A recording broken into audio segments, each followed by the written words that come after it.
Elle aurait dû célébrer ses 60 ans le 1er juillet prochain.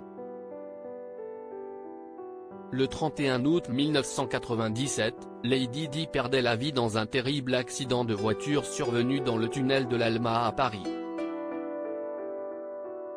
Poursuivie par des paparazzi, désireux d'obtenir des clichés de la princesse et de son amant Dodi Al-Fayed, la Mercedes du couple a fini sa course dans un des piliers du pont parisien.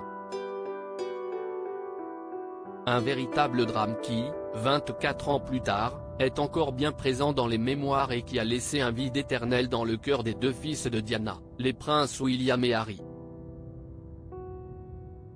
Dans les colonnes du Daily Mail, l'équipe de secours qui a pris en charge la princesse des cœurs avant qu'elle ne rende son dernier souffle est revenue en détail sur ce tragique événement. Elle ne saignait pas, mais elle était presque inconsciente et avait des difficultés à respirer. Mon but était donc de l'aider à respirer plus facilement. C'était une situation assez difficile.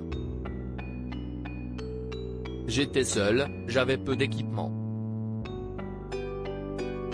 Elle avait l'air d'aller bien durant les minutes suivant mon arrivée, mais l'accident avait été très violent et l'on s'attend toujours à de sévères blessures internes dans ce genre de situation, s'est mémoré le médecin urgentiste Frédéric Mallier, première personne à être arrivée sur les lieux.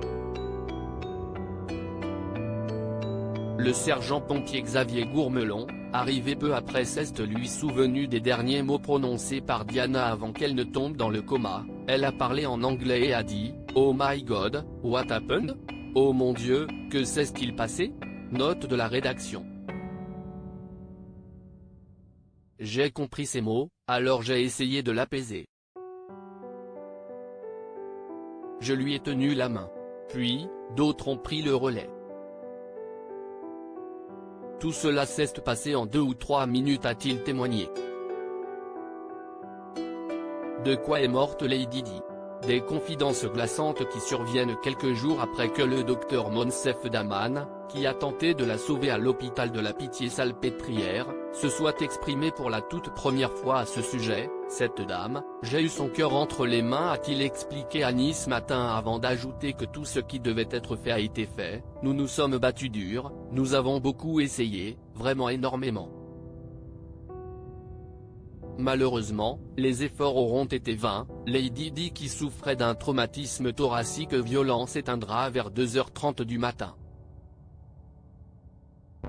Quand si est une princesse et que vous suivez ses funérailles avec des milliards d'autres personnes et que vous avez essayé de la sauver, cela vous marque évidemment. Cela vous marque toute votre vie, reconnaît Monsef Daman. Le 1er juillet prochain, une statue à l'effigie de Diana sera inaugurée dans les jardins du palais de Kensington par les princes William et Harry au cours d'une cérémonie qui promet d'être riche en émotions.